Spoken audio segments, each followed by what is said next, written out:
Greetings. I am a representative of the anti-Semite movement. These videos are not edited, and they are AI assisted and read from script. The subject today is our personal relationship. There is no relationship that one can have with God that is not a personal relationship. Individually, we have to make a choice to obey, submit to God's commandments, and actually practice God's laws. Or there exists no true relationship. First, we individually must accept God's terms and conditions guiding our relationship with God and apply the terms and conditions within our own personal life.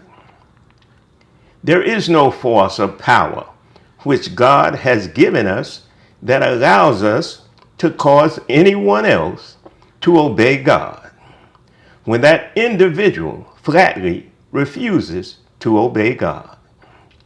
There is no powerful spirit or supreme being in space, no God up past the clouds, referred to as living up above in heaven.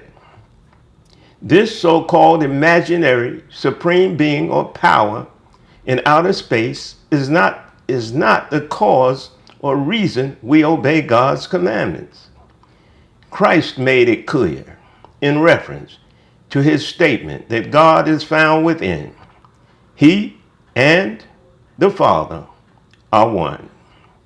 During the time Jesus lived on earth, the rulers at that time were unable to force Christ to deny God, no matter how much they tortured him. Each of us is required to develop our own righteous relationship with God through sin-free living, through our own practice as anti-Semites. No one is able to make the decision to live sin-free for me or you. This is only done through or by our own personal submission and practice of God's commandments. Each one of us has to make our own choice. These words are expressing a profound belief that our relationship with God is inherently personal and voluntary without force or compulsion.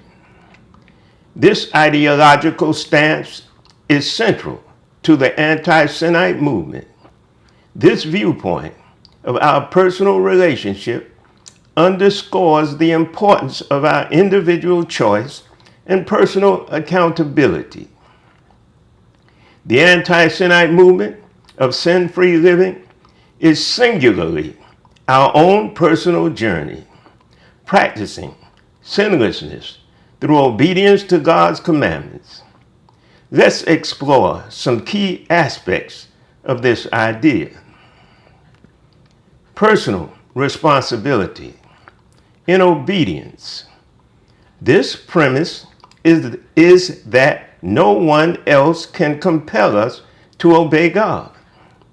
The essence of a genuine relationship with God is that it is built on our own personal choice to follow God's commandments and is not based on external coercion or compulsion. Just as Christ withstood immense suffering without denying God, each of us as individuals must make our own decision to live sin-free, embracing God's law on God's terms and not our own.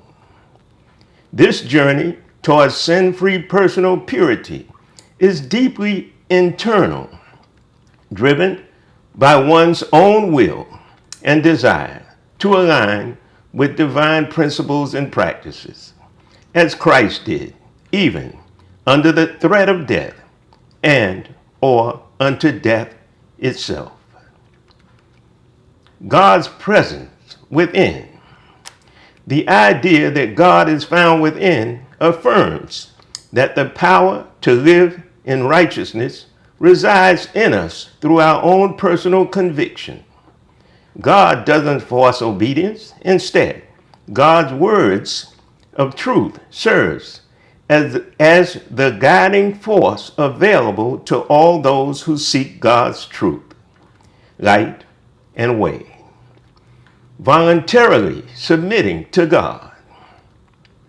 By our recognition that our relationship with God is cultivated internally, it shifts the responsibility totally unto us, individually, to develop our connection as an active participant through continual practice and obedience to God's commandments. Anti-Sinites and sin-free living. For anti-Sinites, sin-free living is a matter of daily commitment rooted in the understanding that no one can choose this path for us. No one can choose this path for us as an individual having free will. This mirrors Christ's perseverance and resolve, just as no external force could sway Christ from his loyalty to God. No external force truly has the ability to make us obedient to God, nor has the ability to turn us away from God. This is a personal choice. This personal submission requires ongoing, deliberate practice. It is an evolving process where we continually choose to cleanse ourselves mentally and physically, distancing ourselves away from sin through our righteous choices, being in obedience to God. There is no substitute for our personal submission. As emphasized, the only way to live sin-free is through personal submission to God's law. The anti-Sinite movement teaches that no external entity has the ability to assume our role of deciding our individual commitment. Our relationship with God is built on our singular practice, obedience, faith, and the purity of our relationship reflects within how diligently we strive to follow and obey God's commandments, manifested through our thoughts and behavior. In essence, a relationship with God can only flourish through one's own genuine surrender in reflection of God's will, taking ownership of our positive sin-free journey, advancing through the life of this world, and striving to live sin-free in all aspects of our life. No external force, no external influence or force can substitute for the personal choices we make every second, every minute, every hour, and every day through the righteous conduct we exhibit. No external force. This is our personal decision, determined within our own mentality or mindset on living sin-free, making our own personal choice to be counted amongst the righteous. Please review part 2 of personal relationship. Peace.